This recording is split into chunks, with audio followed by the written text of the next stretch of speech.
On September 19, 1943, at a lakeside airfield in Mecklenburg that appeared on no public map, a row of aircraft sat in the morning light that should not have been there.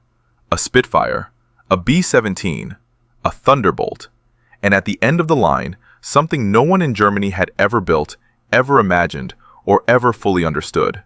A twin-boomed, twin-engined American fighter with a central cockpit pod, counter-rotating propellers, and a silhouette so alien it looked like it had arrived from a different decade of aviation.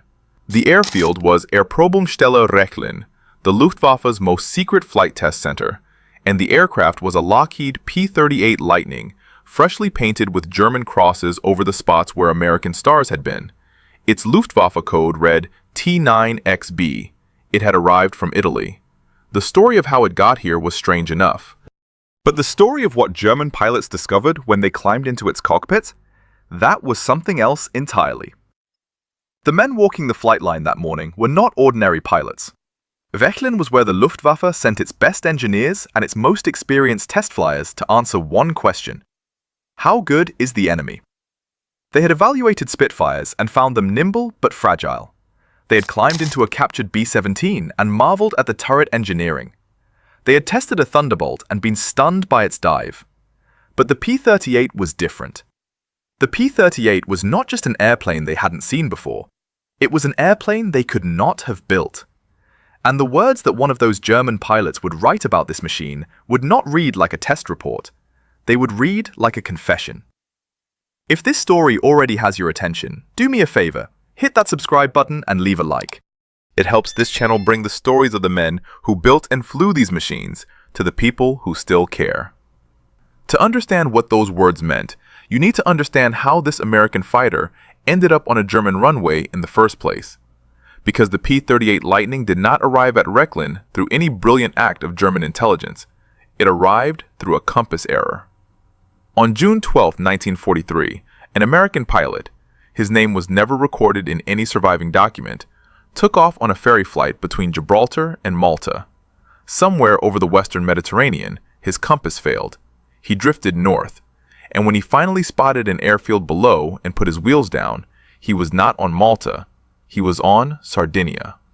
At Capoterra, 6 miles southwest of Cagliari, an airfield controlled by the Italian Regia Aeronautica. Within minutes, he was a prisoner. Within hours, the most radical single-seat fighter in the American arsenal was being examined by Italian ground crews who had never seen anything like it.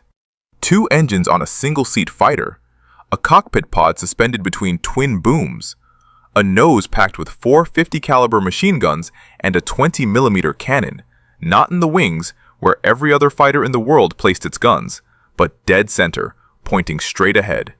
The Italians called their chief test pilot. Colonnello Angelo Tondi commanded the first test unit at Guidonia, the Italian Flight Research Center northeast of Rome.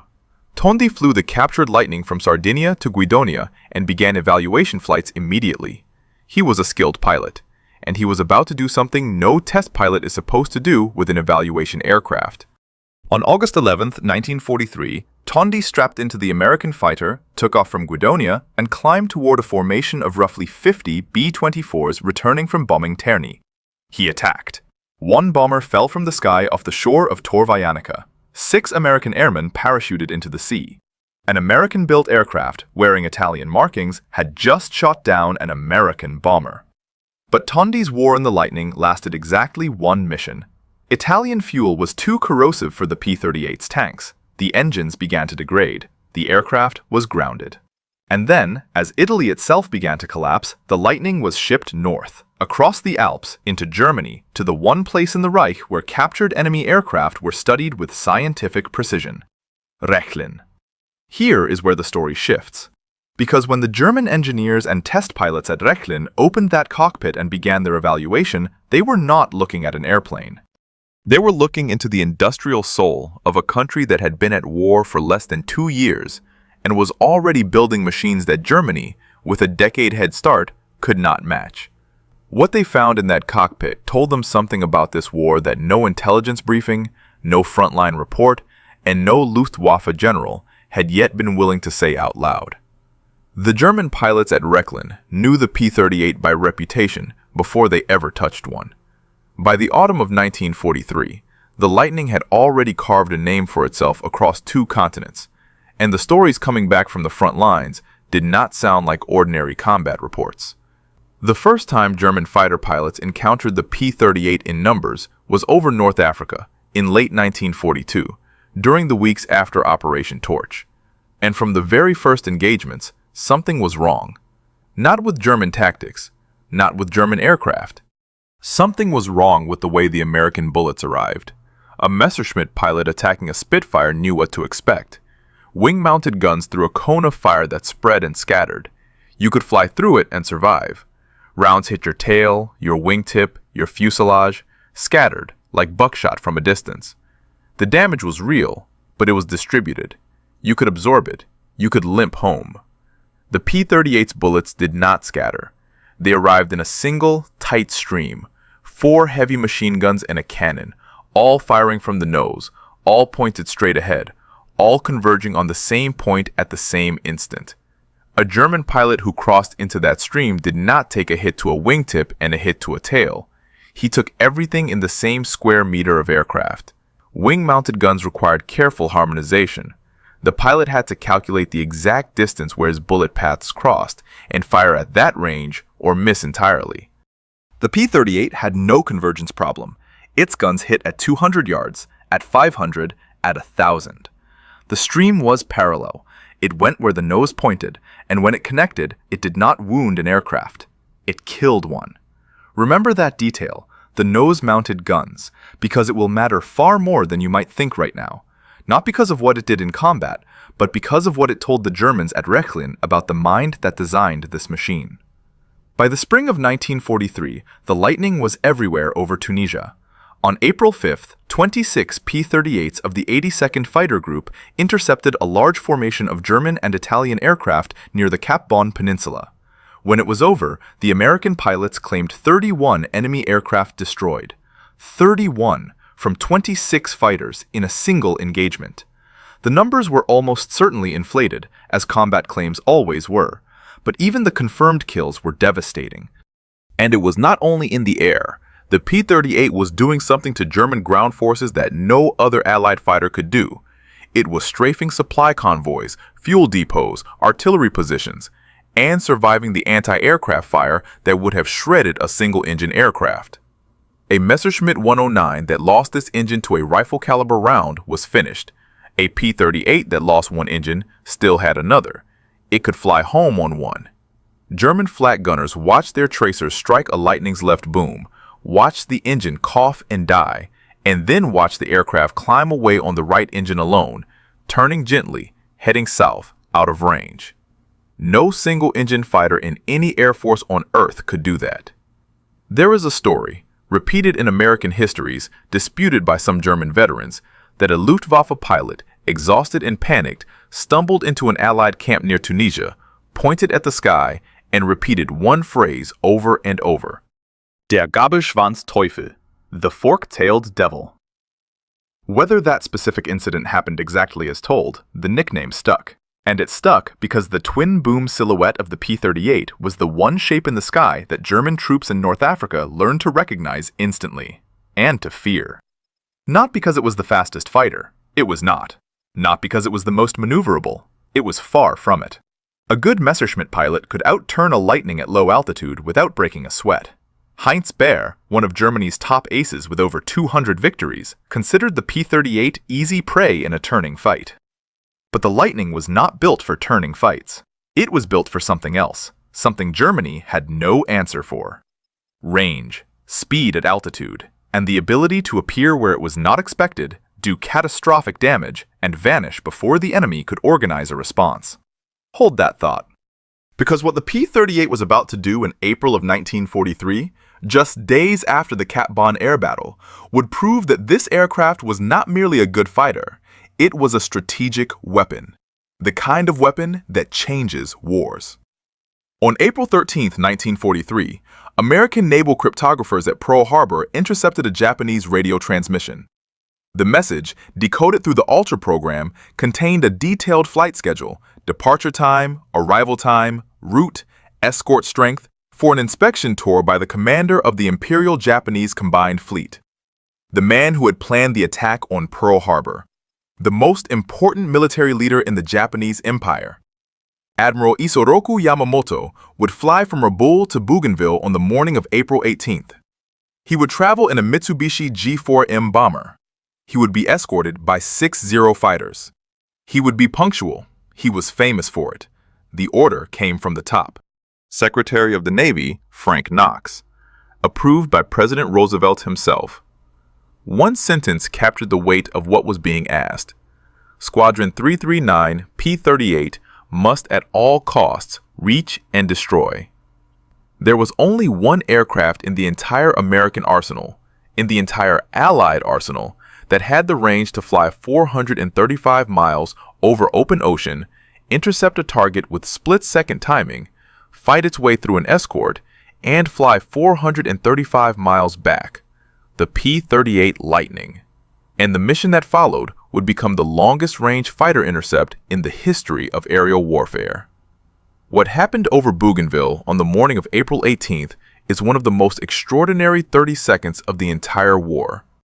On the night of April 17th, 1943, Major John Mitchell sat in the operations dugout at Henderson Field on Guadalcanal, surrounded by Navy and Marine brass he had never seen gathered in one room before. Mitchell commanded the 339th Fighter Squadron. He was 30. He was calm, and the men in that bunker were about to hand him the most precisely calculated fighter mission of the Second World War. The decoded message lay on the table. Yamamoto would depart Rabaul at 0600 hours. He would fly southeast in a Betty bomber, a Mitsubishi G4M, escorted by 6 Zeros. He would land at Balalai Airfield on a small island near Bougainville at 0945. He was known to be fanatically punctual. The Americans were betting everything on that punctuality. Mitchell studied the map. Bougainville was 435 miles from Henderson Field. A straight-line intercept was impossible. Japanese coast watchers and radar stations dotted the islands along the direct route. If the P-38s were spotted, Yamamoto's pilots would simply turn around. The element of surprise was everything. So Mitchell drew a dogleg. His Lightnings would fly west over open ocean, below 50 feet, some accounts say as low as 10, to avoid radar detection. No radio contact, no climbing above the wave tops. Then a sharp turn north, a final sprint to the intercept point, and a climb to altitude at the last possible moment. Total distance? Over 600 miles, most of it over open water with no landmarks, navigating by compass and stopwatch alone. If Mitchell's calculations were off by 2 minutes, they would miss Yamamoto entirely. If they were off by 10, they would run out of fuel and ditch in the Pacific. 18 P-38s were supposed to fly. 2 could not take off. One had a flat tire, the other had drop tanks that would not feed fuel. 16 lifted off from Henderson at 0725 on the morning of April 18th. 4 were designated the killer flight. The rest would climb to 18,000 feet and deal with the Zero escort. The 4 killers would stay low and go for the bombers. Think about what was being asked of these men. Fly for 2 hours at wave-top height, burning fuel they could barely afford across open ocean with no navigation aids, hit an exact point in the sky at an exact second, fight through an escort of Japan's best fighters, destroy a specific aircraft, and fly 2 hours back. All without losing the formation, running dry, or being intercepted by the hundreds of Japanese aircraft based on the islands around them. At 0934, 1 minute ahead of schedule, Mitchell's flight crossed the coast of Bougainville and pulled up. And there, exactly where the decoded message said it would be, descending toward Balalai at 4,500 feet, was a Betty bomber. A second Betty flew just behind it. 6 Zeros rode above. Mitchell radioed 2 words. Bogies, 11 o'clock. What happened in the next 90 seconds has been argued about for 80 years. First Lieutenant Rex Barber, 25, from Culbertson, Oregon, pushed his throttles forward and dove for the lead Betty. Captain Thomas Lanphier broke toward the Zeros. The escort scattered. Barber closed from behind and below. His 450s and his cannon opened up at close range. That concentrated, parallel stream of fire that wing-mounted guns could never produce. He hit the right engine. He hit the fuselage. He raked the bomber from tail to nose. The Betty's right engine erupted in black smoke. The bomber dropped below the tree line and disappeared into the jungle canopy. It did not emerge. The second Betty, carrying Vice Admiral Matome Ugaki, Yamamoto's chief of staff, was hit moments later, likely by Lieutenant Besby Holmes. It crashed into the sea. Ugaki survived. One P-38 did not come home. Lieutenant Raymond Hine, trailing smoke, last seen heading south over the water, was never found. He was the mission's only American loss. Barber landed at Henderson Field before noon.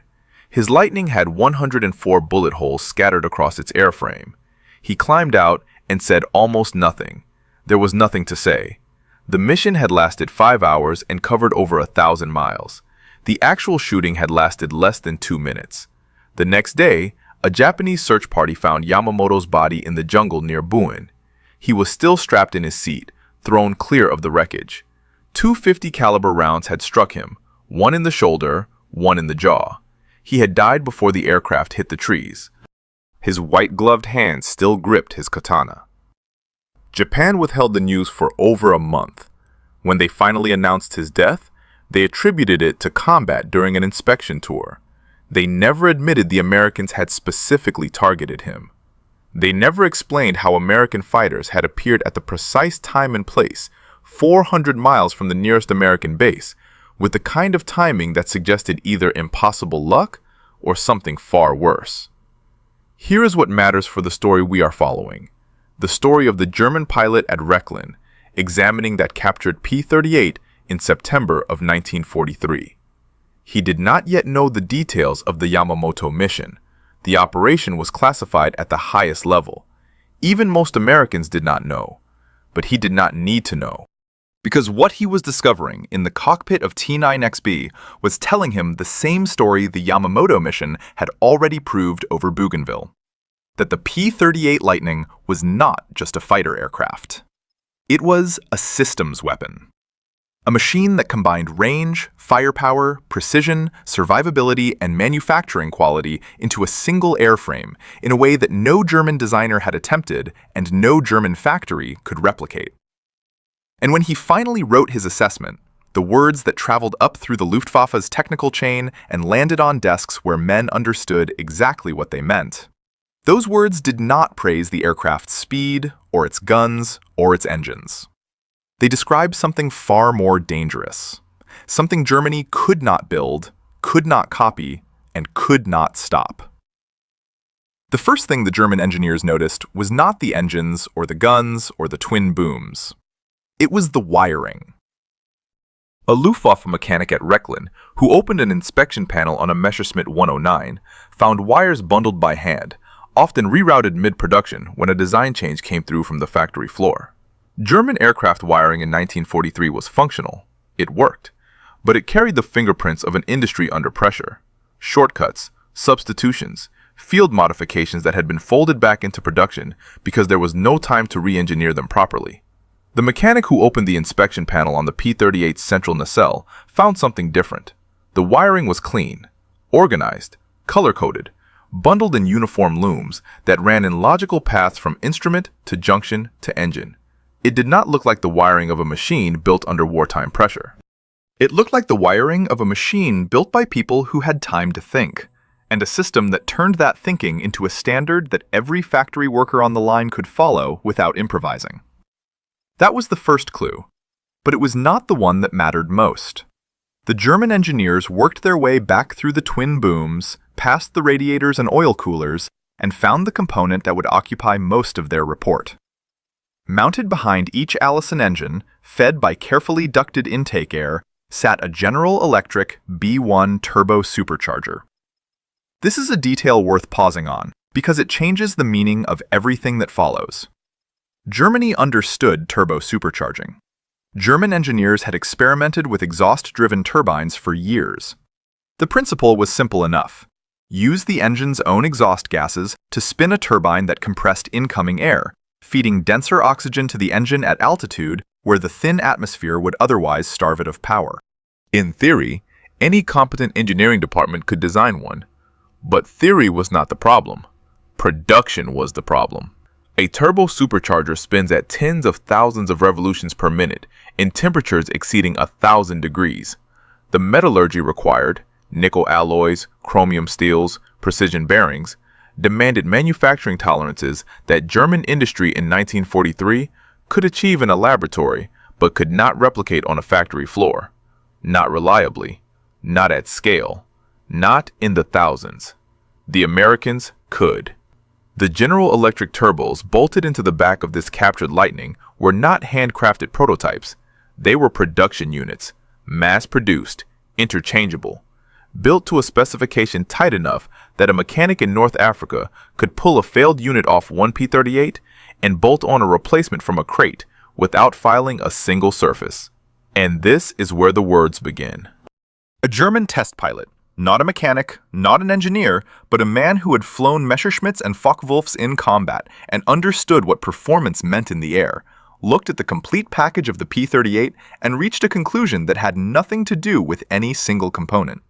What he saw was a machine that solved problems Germany had chosen to ignore.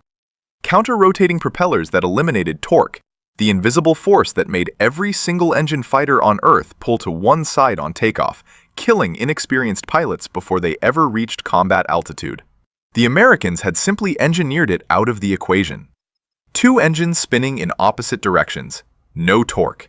A trainee pilot could fly this aircraft off the runway without fighting the controls. Nose-mounted armament that eliminated convergence. The mathematical headache that forced every other fighter pilot in the world to calculate the exact range where his wing-mounted guns crossed and fire only at that distance or waste ammunition. The P-38's designer had put all 5 weapons in the nose, pointing straight ahead, parallel. The problem was not solved. It was erased. It no longer existed. And turbo supercharging that gave a liquid-cooled Allison engine, an engine Germany considered mediocre, an engine that powered the disappointing P-40, the high-altitude performance of a supercharged Daimler-Benz. The same engine, transformed, not by redesigning it, but by bolting on a component that Germany could not mass-produce. Remember the name Steinhoff. Johannes Mackie Steinhoff, 176 victories, Knight's Cross with oak leaves and swords, one of the most respected fighter pilots in the Luftwaffe. Steinhoff fought P-38s over North Africa and the Mediterranean. He watched his fellow pilots dismiss the Lightning as clumsy, as too big, as a twin-engine mistake. Heinz Baer called it a certain kill. Steinhoff disagreed. His words, recorded, published, verified, described the P-38 as a fast, low-profiled, fantastic fighter, and a real danger when it was above you. Vulnerable only if you caught it from behind, below, closing fast. But on the attack, a tremendous aircraft. That assessment did not sound like a man describing an inferior airplane. It sounded like a man describing something he respected. And at Rechlin, the engineers were arriving at the same conclusion from the opposite direction. Not from fighting the P-38, but from touching it, measuring it, disassembling it. What stunned them was not any one feature. It was the totality. The fact that a single aircraft combined long-range, concentrated firepower, high-altitude performance, single-engine survivability, and production-line manufacturing quality in a package that no German factory could replicate. Not because German engineers lacked the talent, but because the industrial system behind them, the supply chains, the metallurgy, the standardization, the production philosophy, could not support this kind of integration at scale. And the P-38 was about to prove, in a theater of war 5,000 miles from Rechlin, that the men flying it were every bit as extraordinary as the machine itself. In the skies over New Guinea, a 22-year-old farm boy from Wisconsin was climbing into a Lightning with his girlfriend's portrait painted on the nose.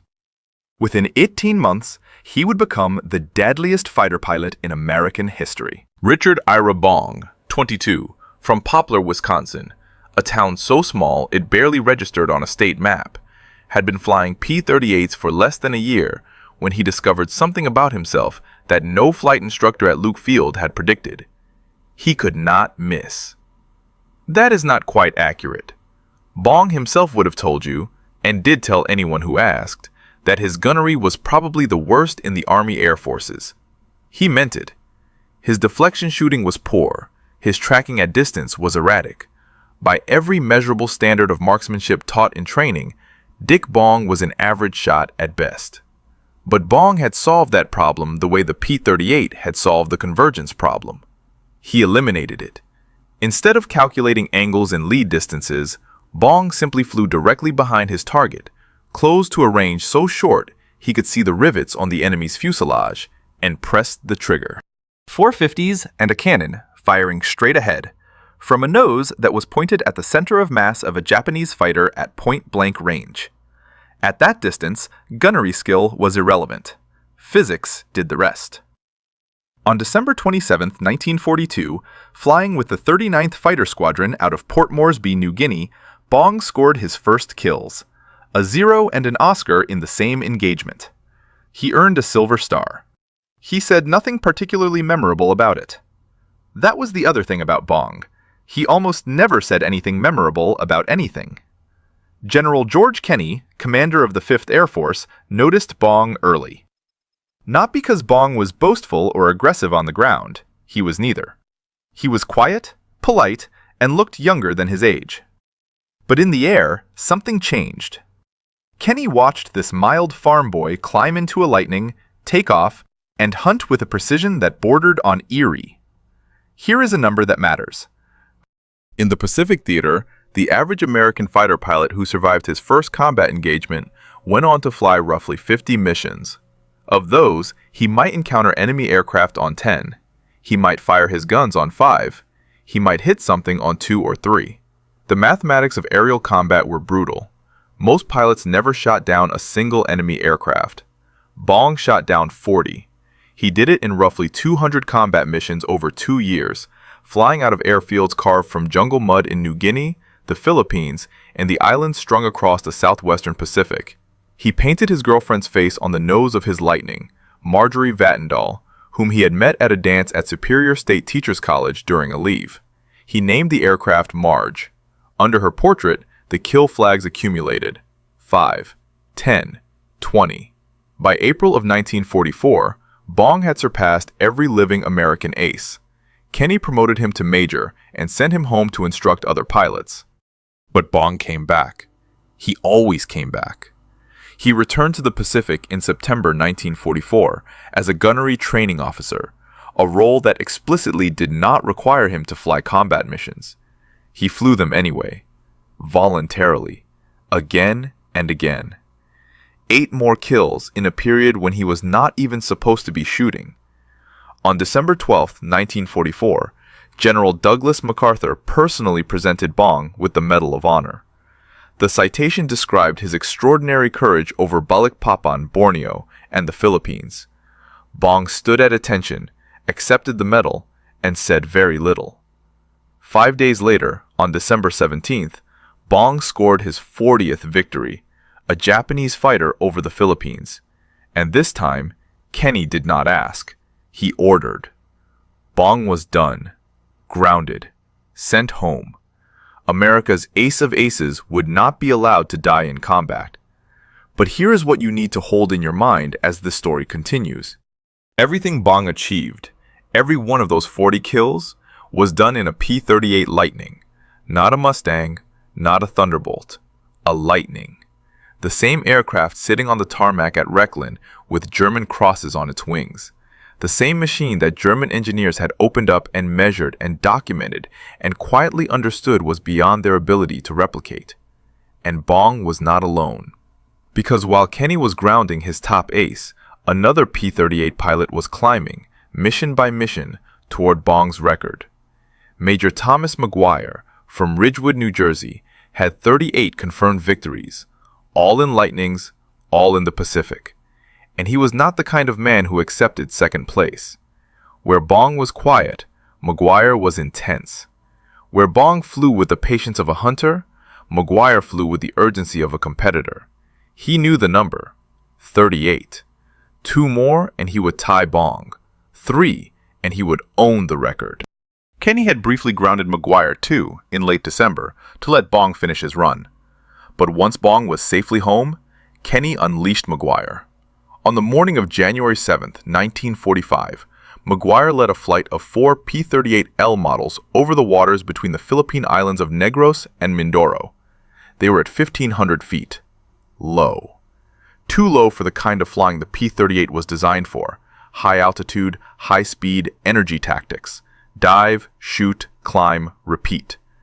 At 1,500 feet, there was no room to dive. No room for error.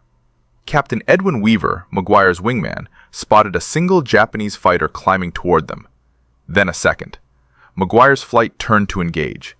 And in the next 60 seconds, the race for the greatest American ace record ended in the worst possible way. McGuire, 38 kills, too short of the record, broke into a hard turn to cover a wingman. His P-38, still carrying its external drop tanks because he had not taken the time to jettison them, could not sustain the turn at that altitude and that speed. The added weight and drag were too much. The lightning stalled, the nose dropped. At 1,500 feet, there was nothing below him but jungle. Thomas McGuire hit the ground on the island of Negros. He was 25 years old.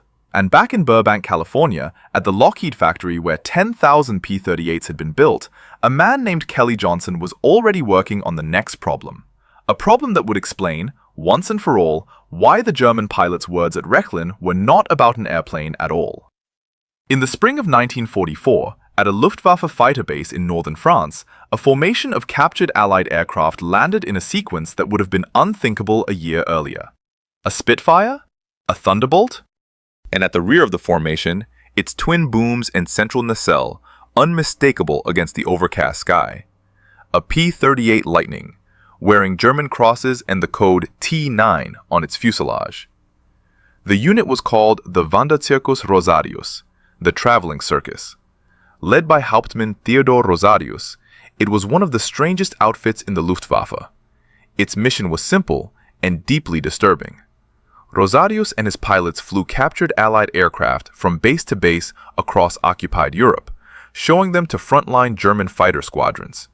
The purpose was education. Learn the enemy's strengths, find his weaknesses, develop tactics to exploit them.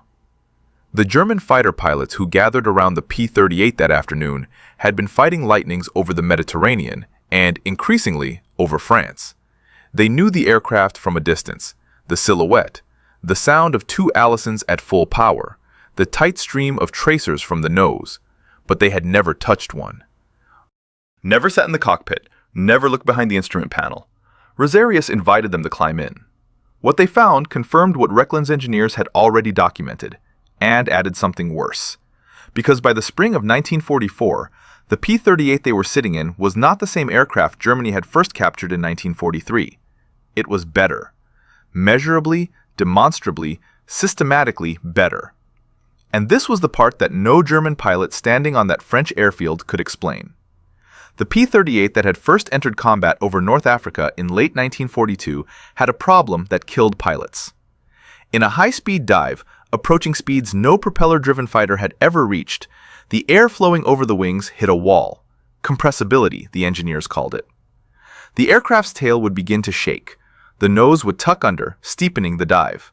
The controls would lock. The pilot, pulling back on the yoke with everything he had, could not recover. He rode the aircraft into the ground. Or, if he was lucky, into denser air at lower altitude where the controls softened enough to let him pull out. If there was enough altitude left.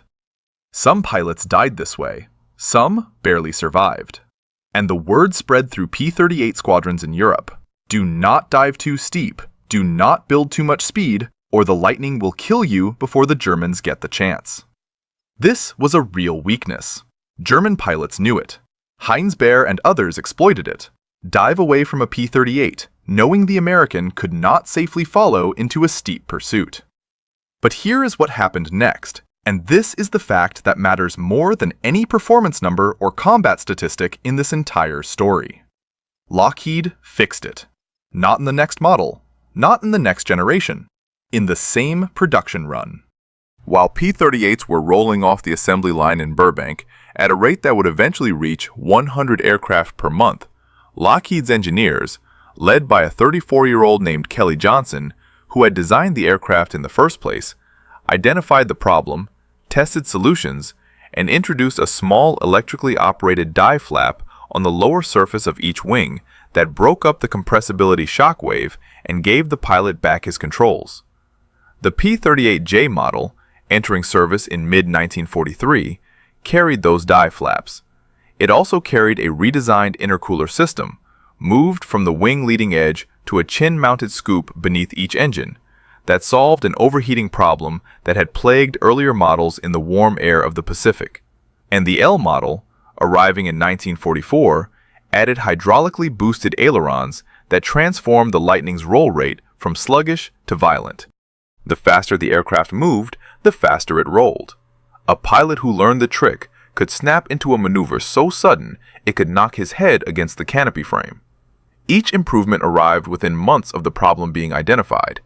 Each one was incorporated into the production line without slowing output, and each one made the tactics that German pilots had developed against earlier P-38s partially or completely obsolete.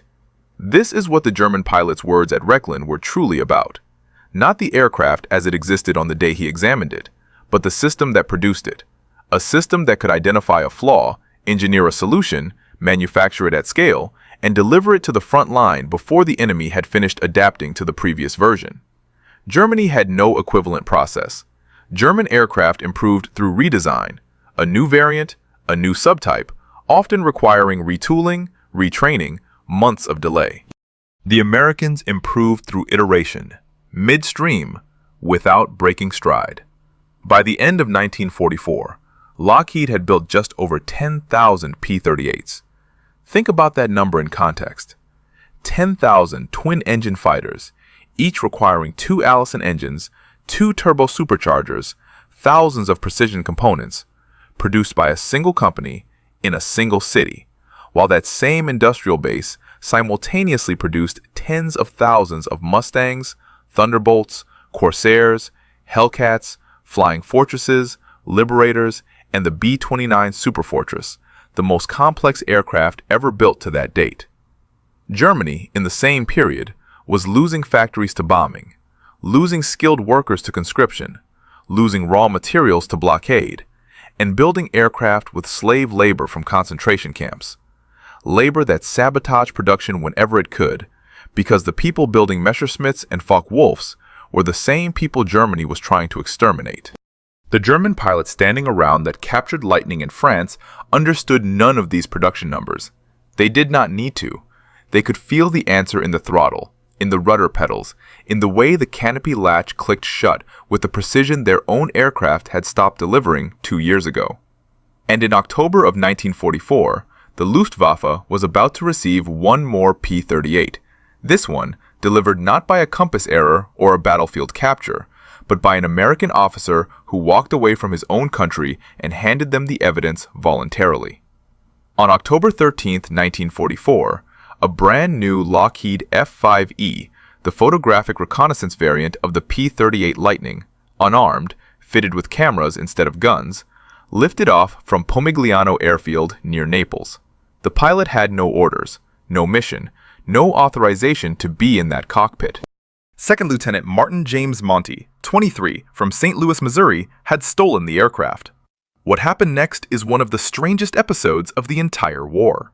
Monty flew north, crossed the front lines, and landed at a German-controlled airfield outside Milan.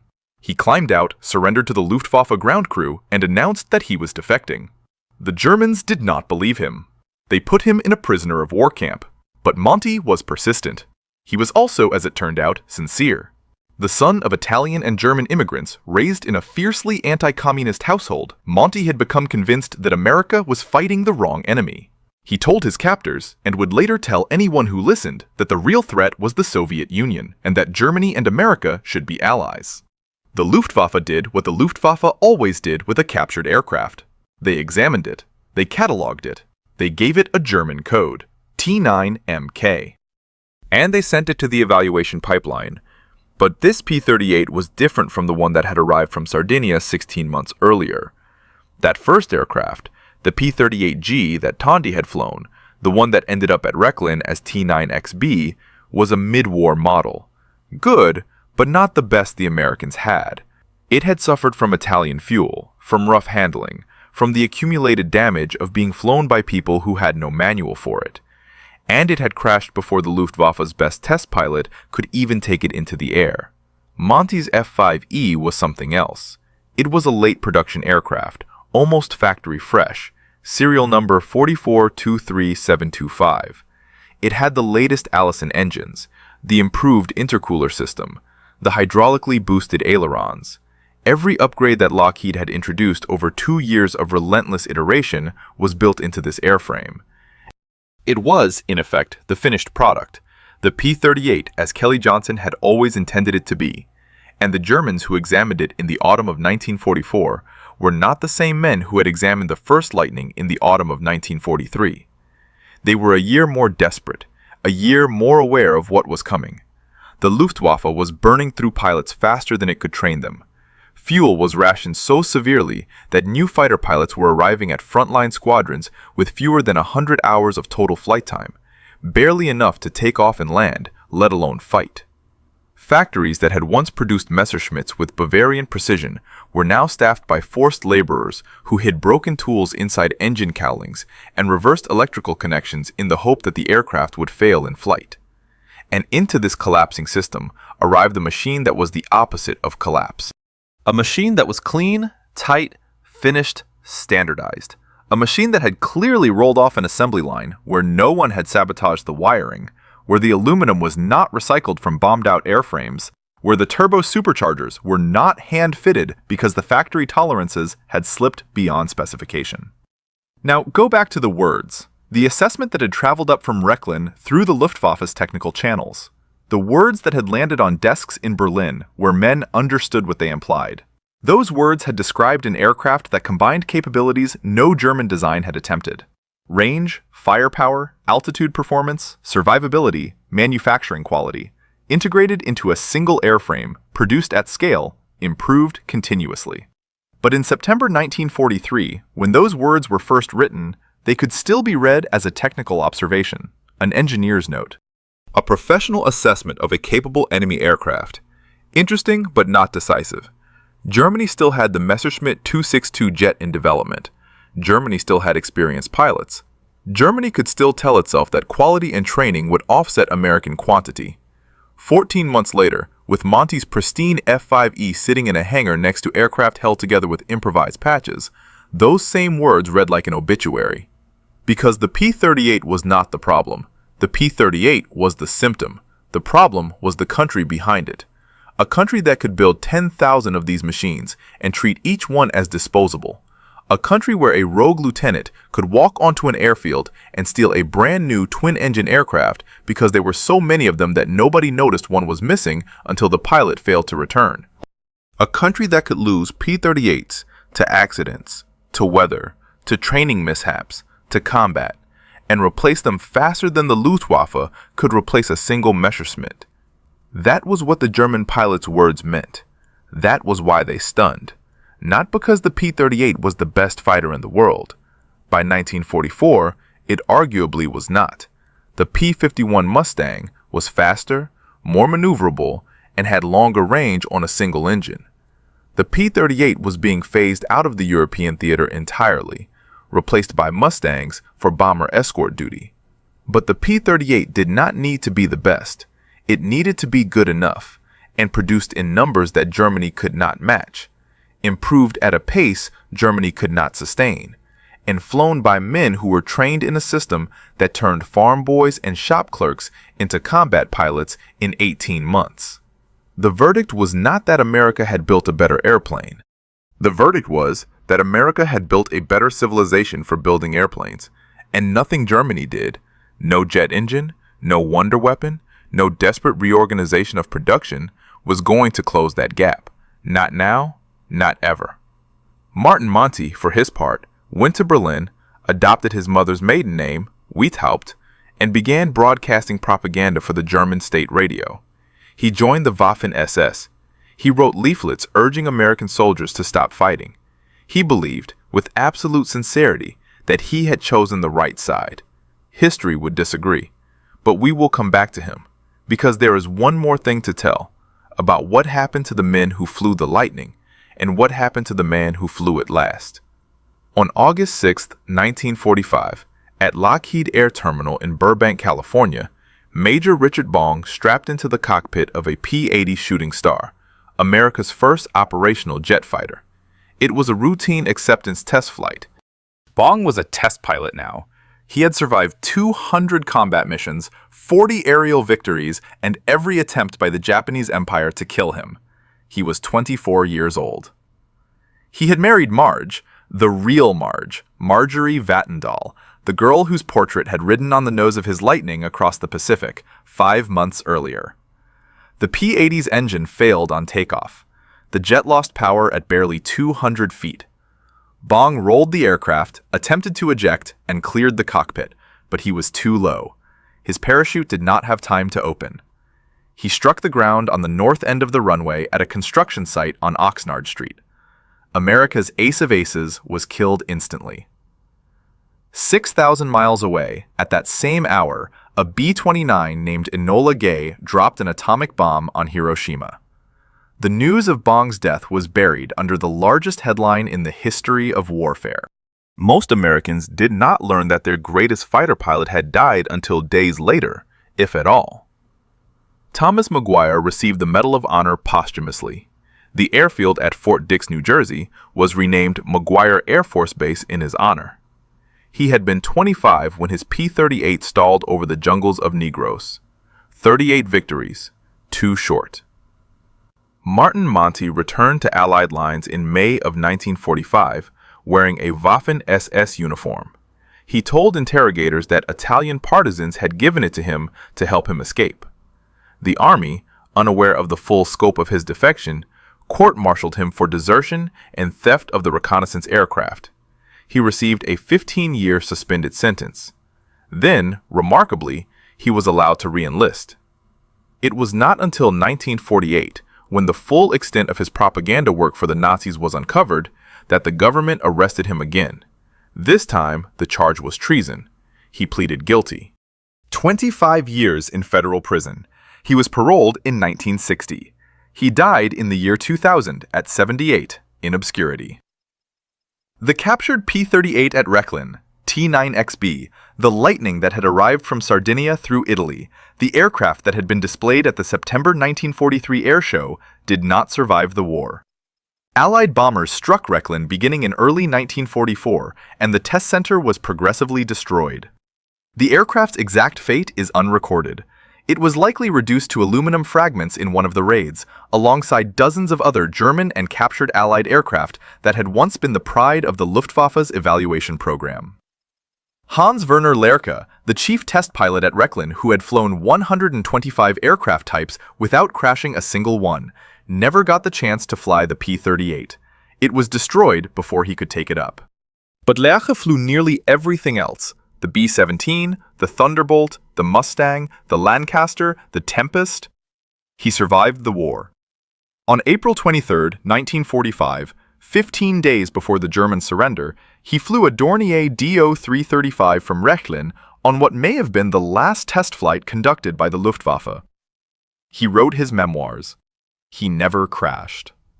And now, go back. Go back to September 19, 1943. A lakeside airfield in Mecklenburg. A row of captured aircraft in the morning light. And at the end of the line, a machine with twin booms and a central nacelle and counter-rotating propellers and 5 weapons clustered in the nose, where the designer had simply erased the convergence problem instead of solving it. A German pilot stands beside it. He has flown Messerschmitts. He has flown Focke-Wulfs.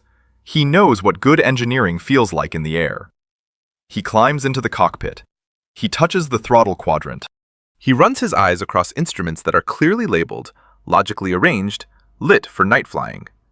He looks behind the panel and sees wiring that is color-coded and bundled with a standardization his own factories stopped achieving 2 years ago.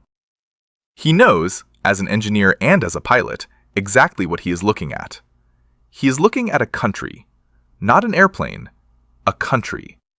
A country that designed this machine in 1937, flew the prototype in 1939, lost it in a crash, rebuilt it, tested it, improved it, mass-produced it, shipped it across 2 oceans, used it to kill an admiral and build an ace and dominate a theater of war, And then, when it was no longer the best, replaced it with something better and kept building anyway.